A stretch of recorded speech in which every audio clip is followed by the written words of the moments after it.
কোনো রকম টক দই, বেকিং পাউডার, বেকিং সোডা ছাড়াই খুব সহজেই তৈরি করে নিতে পারবেন বাটার নান রুটি। তো বন্ধুরা, এখন যেহেতু প্রায় অনেকের বাড়িতেই কুরবানির ঈদের মাংস আছে, তাই প্রতিদিনের মতো রুটি পরোটা বাদ দিয়ে একবার এইভাবে বাটার নান রুটিটা বানিয়ে খেয়ে দেখুন। মাংসের সঙ্গে বা তরকারির সঙ্গে খেতে দারুণ লাগবে। আসসালামু আলাইকুম বন্ধুরা, কিচেন বাঙালিয়ানা চ্যানেলে আপনাদের সবাইকে স্বাগত জানাই। তো আজকে আমি আপনাদের সঙ্গে খুবই সহজভাবে বাটার নান রুটি তৈরি করে দেখাবো। আশা করছি আপনাদের অনেক ভালো লাগবে। তো বাটার নান রুটিগুলো তৈরি করে নেওয়ার জন্য সবার প্রথমে একটা মিক্সিং বোলের মধ্যে আমি 2 কাপ পরিমাণ ময়দা নিয়ে নিচ্ছি। চাইলে আপনারা আটা দিয়েও বানিয়ে নিতে পারবেন অথবা আটা ময়দা দুটো দিয়ে বানাতে পারবেন। এবার এখানে সামান্য লবণ দিয়ে ময়দাটাকে একটু ভালোভাবে মাখিয়ে নিচ্ছি। তো ময়দাটাকে শুধু লবণ দিয়ে মাখিয়ে এক সাইডে রেখে দিচ্ছি। তারপর একটা মেজারমেন্ট কাপের হাফ কাপের থেকে একটু বেশি করে দুধ নিয়ে নিয়েছি। আর এখানে দুধটা উষ্ণ গরম নিতে হবে। এখানে দুধটা কিন্তু অতিরিক্ত গরম হতে হবে না, আবার খুব বেশি ঠান্ডা হলেও হবে না। তো এবার এখানে এই দুধের মধ্যে আমি 1 চামচ পরিমাণ চিনি দিয়ে দিচ্ছি আর 2 টেবিল চামচ পরিমাণ সয়াবিন তেল দিয়ে দিচ্ছি। আপনারা চাইলে সয়াবিন তেলের পরিবর্তে ঘি অথবা গলানো বাটারও দিতে পারেন। এবার এখানে আমি দিয়ে দেব ইস্ট। এখানে আমি ইনস্ট্যান্ট ড্রাই ইস্টটা নিয়েছি। তো এই ইস্টটা এখানে আমি 1 টেবিল চামচ পরিমাণ দিয়ে দেব। এখানে আমি 2 কাপ ময়দার জন্য 1 টেবিল চামচ পরিমাণ ইস্ট দিয়ে দিচ্ছি। তো আপনারা যদি ইস্টটা নিতে চান অনলাইন থেকে খুব সহজেই পেয়ে যাবেন। আমি ডেসক্রিপশন বক্সে এর লিঙ্কটা ট্যাগ করে দেব, আপনারা চাইলে সেখান থেকে কিনে নিতে পারবেন। তো এবার এটাকে খুব ভালোভাবে দুধের সঙ্গে মিশিয়ে নিতে হবে। আর এই ইস্ট দিয়ে কিন্তু আপনারা অনেকগুলো রেসিপি তৈরি করে নিতে পারবেন। পাউরুটি থেকে শুরু করে বাচ্চাদের খুবই পছন্দের ডোনাট পর্যন্ত তৈরি করতে পারবেন। তাছাড়া অনেকগুলো রেসিপি বানাতে পারবেন। তো দেখুন 2 মিনিট সময় নিয়ে কিন্তু আমি খুব ভালোভাবে মিশিয়ে নিয়েছি। এবার যে ময়দাটা লবণ দিয়ে মাখিয়ে রেখেছিলাম তার মধ্যে এই পুরো দুধটা আমি দিয়ে দেব। তো 2 কাপ ময়দার জন্য কিন্তু আমাদের এখানে 1 কাপ পরিমাণ দুধ লাগবে। তো আমি এখানে কিন্তু 1 কাপের থেকেও কম দুধ নিয়েছি। তো প্রথমে পুরো দুধটাই দিয়ে এবার সব কিছুকে একসঙ্গে ভালোভাবে মাখিয়ে নেব। যেহেতু আমি এখানে রুটি তৈরি করব, তাই কিন্তু এখানে এই ডোটাকে খুব একটা নরম তৈরি করব না, সেই জন্য প্রথমে অল্প করে দুধটা দিয়ে দিয়েছি। তারপর দেখুন এখানে আমি সামান্য পরিমাণ পানি নিয়েছি। পানিটা কিন্তু পুরোটা দিয়ে দিইনি, অল্পই দিয়েছি। তারপর আবারও সব কিছু একসঙ্গে মাখিয়ে নিচ্ছি। তো এখানে ডোটা কিন্তু ইস্ট দেওয়ার কারণে একটু চিটচিটে ভাব মনে হবে, সেটা কোনো ভয়ের কারণ নেই। দেখুন অল্প একটু পানি থেকে গেছে, তো আর আমি এখানে পানি দেব না। এবার এটাকে একটু সময় নিয়ে মথে নেব। তো ইস্ট দেওয়ার কারণে কিন্তু ডোটা হাতের মধ্যে একটু লেগে লেগে যাবে, সেটা নিয়ে ভয়ের কোনো কারণ নেই। একটু সময় নিয়ে মথে নেবেন।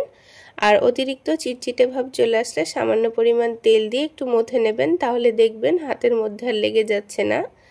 তো দেখুন 3 মিনিট মতো আমি ডোটাকে খুব ভালোভাবে মথে নিয়েছি আর ডোটা কিন্তু অনেকটাই সফট হয়ে গেছে। তো দেখুন আপনারা দেখে নিশ্চয়ই বুঝতে পারছেন ডোটা আমি একেবারে সফট করে মথে নিয়েছি। এবার এই ডোটার উপরে সামান্য পরিমাণ সয়াবিন তেল দিয়ে দিচ্ছি। 1 টেবিল চামচ পরিমাণ তেল দিলেই হয়ে যাবে। তো সামান্য তেল দিয়ে আমি খুব ভালোভাবে এইভাবে মাখিয়ে নিচ্ছি। তারপর এটাকে ঢাকনা দিয়ে ঢেকে দেব। তো এখানে যে ঢাকনা দিয়ে ঢেকে দিচ্ছি, এই ছিদ্রটাকে একটা কাগজ দিয়ে খুব ভালোভাবে বন্ধ করে দেব। তো আপনারা চাইলে এখানে অন্য কিছু দিয়েও ঢেকে দিতে পারেন, কিন্তু খুব ভালোভাবে ঢাকতে হবে যেন এর মধ্যে একটু হাওয়া না ঢুকে যায়। আর এটাকে গরম জায়গায় রাখতে হবে, তাহলেই খুব সুন্দরভাবে ফুলে যাবে। তো দেখুন 1 ঘন্টার মধ্যেই কিন্তু এই ডোটা ফুলে ডবল হয়ে গেছে। এবার এই ডোটাকে আবার একটু ভালো করে মথে নিচ্ছি।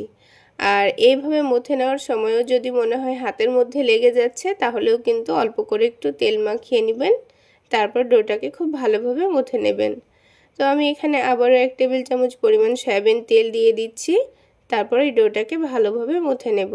আর তেল দেওয়ার কারণে কিন্তু আর ডোটা হাতের মধ্যে লেগে যাবে না, খুব সহজেই মথে নেওয়া হয়ে যাবে। আর ডোটা কিন্তু অনেকটা সফটও হয়ে যাবে।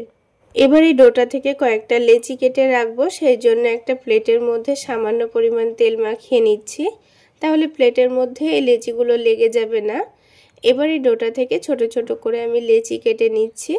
আমি এই রুটিগুলোকে একটু ছোট ছোট করে তৈরি করে নেব, সেই জন্য ছোট করে লেচি কেটে নিচ্ছি। তো তো আপনারা যদি বড় বড় করে রুটিগুলো বানাতে চান তাহলে এখানে লেচিগুলো বড় করে তৈরি করে নেবেন। তো আমি এখানে 7টা মতো লেচি কেটে নিয়েছি, আপনারা চাইলে 6টা বা 5টা লেচিও কেটে নিতে পারেন। এবার এই লেচিগুলোকে ঢাকনা দিয়ে ঢেকে 5 মিনিট মতো এইভাবে রেখে দেব। তো 5 মিনিট রেখে দেওয়ার পর আমি রুটিগুলো বেলে নেব। দেখুন 5 মিনিটের মধ্যেই কিন্তু লেচিগুলো আবারও হালকা ফুলে গেছে। এবার এখান থেকে একটা একটা করে লেচি নিয়ে আমি রুটিগুলো তৈরি করে নেব। তো অল্প করে একটু ময়দা ছড়িয়ে দিয়ে আমি রুটিগুলো বেলে নেব। আর বেলার সময় কিন্তু খুব বেশি চাপ দেওয়ার দরকার নেই, আলতো হাতেই বেলে নিলে হবে। আর এই রুটিগুলো একটু মোটা করে বেললে একটু মোটা মোটা হবে আর নরম তুলতুলে হবে। তো দেখুন আমি সামান্য মোটা করে বেলে নিয়েছি, চাইলে আপনারা রুটিগুলো আরও একটু মোটা রেখে বেলে নিতে পারেন। তো এখানে আরও একটা রুটি কিন্তু আমি বেলে দেখিয়ে দিচ্ছি। তো ঠিক একইভাবে আলতো হাতে আমি বেলে নিচ্ছি, খুব বেশি চাপ দেওয়ার দরকার নেই, খুব অল্প সময়ের মধ্যে কিন্তু রুটিটা গোল হয়ে যাবে।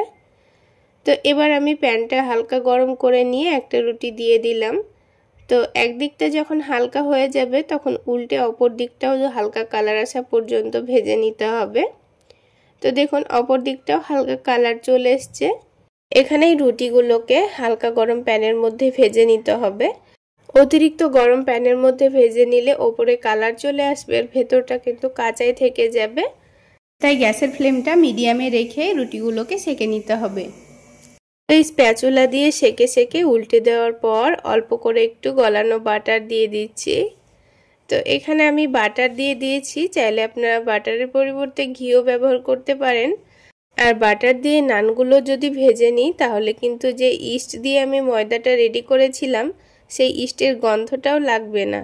তো অল্প করে বাটার বা ঘি দিয়েই বাটার নান রুটিগুলো ভেজে নেওয়ার চেষ্টা করবেন, তাহলে কোনো রকম ইস্টের গন্ধটা লাগবে না, খেতে খুবই ভালো লাগবে। তো দেখুন অল্প করে একটু বাটার দিয়ে আমি খুব ভালোভাবে কালার আসা পর্যন্ত খুব সুন্দর করে ভেজে নিয়েছি। তো দেখুন রুটিটার কিন্তু খুব সুন্দর কালারও চলে এসছে। এবার আমি রুটিটাকে তুলে নেব। তো একটা রুটি তো আমাদের তৈরি করা হয়ে গেল। তো ঠিক একইভাবে আমি আপনাদের আরও একটি রুটি তৈরি করে দেখিয়ে দিচ্ছি। তাহলে বন্ধুরা আজকের এই বাটার নান রুটি আপনাদের কেমন লাগলো অবশ্যই কমেন্ট সেকশানে জানাবেন। আর ভালো লাগলে একটা লাইক শেয়ার করে দেবেন। আর আমার এই সহজ রেসিপিগুলো যদি ইউটিউব চ্যানেল থেকে দেখে থাকেন চ্যানেলটি সাবস্ক্রাইব করে দেবেন। আর ফেসবুক পেজ থেকে দেখে থাকলে পেজটি ফলো করে দেবেন। তো বন্ধুরা ঠিক একইভাবে একটু স্প্যাচুলা দিয়ে চেপে চেপে আমি খুব সুন্দর কালার আসা পর্যন্ত ভেজে নিয়েছি। আর খুব সুন্দর একটা কালার চলে আসলে আমি এগুলোকে তুলে নিচ্ছি। তো বন্ধুরা এখানে আমি 4টা মতো রুটি বাটার দিয়ে ভেজে নিয়েছি, বাকি 3টে রুটি কিন্তু আমি এমনি সেঁকে নিয়েছি। আর দেখুন এই রুটিগুলো কিন্তু অনেকটাই নরম তুলতুলে আর সফট হয়েছে। তো এই রুটিগুলো আপনারা আপনাদের পছন্দ মতো করে ভেজে নেবেন, বাটার দিয়েও ভাজতে পারেন আবার এমনিও খেতে পারেন। তো দেখুন কতটা নরম তুলতুলে হয়েছে। এবার একটা রুটি আমি আপনাদের ভেঙে দেখিয়ে দিচ্ছি। আর যে রুটিগুলোতে বাটার দিইনি সেগুলোও দেখুন কতটা নরম তুলতুলে হয়েছে। এভাবেও খেতে পারেন। এবার একটা ভেঙে দেখিয়ে দিচ্ছি। তো বন্ধুরা এইভাবে বানিয়ে আপনারা চাইলে এই কুরবানির ঈদের মাংসর সঙ্গে সকালের নাস্তায় বা রাতের ডিনারে বানিয়ে খেতে পারবেন।